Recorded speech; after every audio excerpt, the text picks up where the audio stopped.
Regional ring road లో page 61 ఈ సంవత్సరం ఈ ప్రాజెక్ట్ లో ఉత్తర భాగ భూ సేకరణ ప్రక్రియ ఇప్పటికే ప్రారంభమైంది.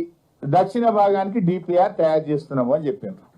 ఈ ఇయర్ లాస్ట్ ఇయర్ కూడా సేమ్ అదే విషయాన్ని 24-25 లో కూడా ఉత్తర భాగానికి భూసేకరణ ప్రక్రియ ప్రారంభమైంది, దక్షిణ భాగానికి డిపిఆర్ చేస్తున్నాము అని చెప్పారు.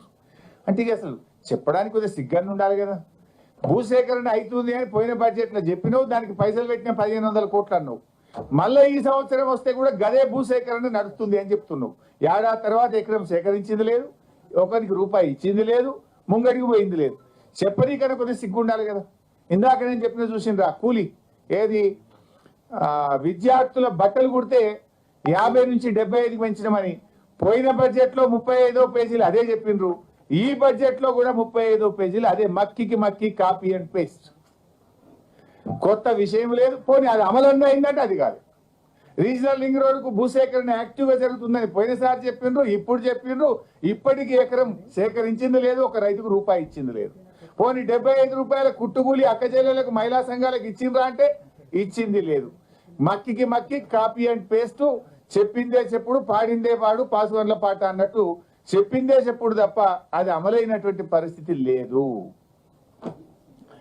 ఇకపోతే జిఎస్డిపి గ్రోత్ రేట్ మీరు చూసిండ్రు, బడ్జెట్ ప్రసంగం విన్నారు.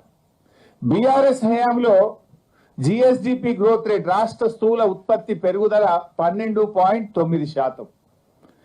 కాంగ్రెస్ పాలనలో స్థూల ఉత్పత్తి గ్రోత్ రేటు ఈ సంవత్సరం ఎంత అంటే 10.1. తగ్గిందా పెరిగిందా? మేము బాగా చేసినాం ఇక మా అంత ఎవరు చేయలేదని కాంగ్రెస్ వాళ్ళు బాగా కొడుతున్నారు కదా. ఎందుకు తగ్గింది జిఎస్డిపి? రాష్ట్ర స్థూల ఉత్పత్తి బీఆర్ఎస్ హయాంలో పెరిగితే కాంగ్రెస్ హయాంలో 2.8% మాకంటే తగ్గింది. జిఎస్డిపి గ్రోత్ రేటు మా పాలన కంటే కాంగ్రెస్ పాలనలో 2.8% తగ్గింది.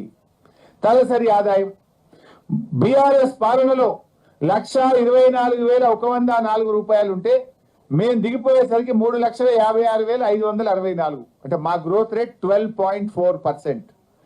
కాంగ్రెస్ పాలనలో గ్రోత్ రేట్ ఎంత అంటే 9.6%. నేను చెప్పలే, బట్టి గారే చెప్పిండు. వాళ్ళ గ్రోత్ రేటు తలసరి ఆదాయంలో 9.6. బీఆర్ఎస్ పాలనలో తలసరి ఆదాయం వృద్ధి రేటు 12.4%. అంటే జిఎస్డిపి పెరుగుదలలో మీరు మాకంటే వెనుకబడ్డారు. తలసరి ఆదాయం పెరుగుదలలో బీఆర్ఎస్ పాలన కంటే కాంగ్రెస్ పాలనలో వెనుకబడ్డది. ఇకపోతే రేవంత్ రెడ్డి నోరు తెరిస్తే ఏమంటాడు? అప్పులు దివాలా అని చిల్లర దివాలా కోర రాజకీయాలు మాట్లాడుతుంటారు. కానీ వాళ్ళ బడ్జెట్ పుస్తకాలు ఏం చెప్పినాయి? ఇవాళ ఇగో తెలంగాణ బడ్జెట్ ఇన్ బ్రీఫ్ ఈ పుస్తకం ఏం చెప్తుంది?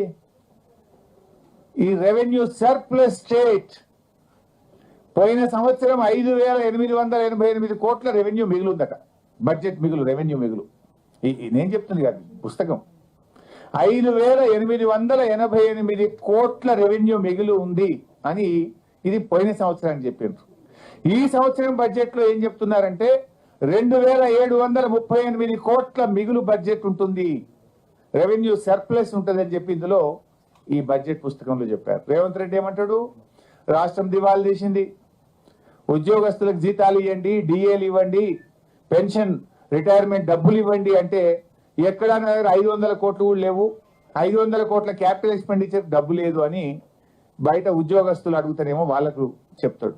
కానీ బడ్జెట్ బుక్ లో ఇది అసెంబ్లీలో పెట్టిన బడ్జెట్ డాక్యుమెంట్ అఫీషియల్. బయట అంటే నువ్వు రాజకీయం కోసం నీకు ఇష్టం ఉన్న వాళ్ళకి పైసలు ఉంటాయి, నీకు ఇష్టం లేకపోతేనేమో లేవు అంటావు. వీళ్ళు ఏం చెప్తున్నారు? గత సంవత్సరం రెవెన్యూ మిగులు 5,888 కోట్లు.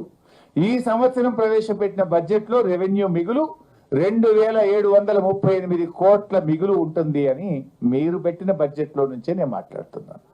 మరి రెవెన్యూ సర్ప్లస్ స్టేట్ మరి ఇక దివాలా తీసిందంటూ నీ మైండ్ దివాలా తీసిందా? రాష్ట్రం దివాలా తీసిందా?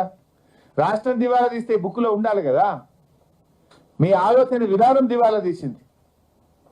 మీరు బురద జల్లే రాజకీయం వల్ల, దివాలా కోరు రాజకీయం వల్ల మీరు మాట్లాడుతున్నారు తప్ప నిజంగా రాష్ట్రం బాగుంది.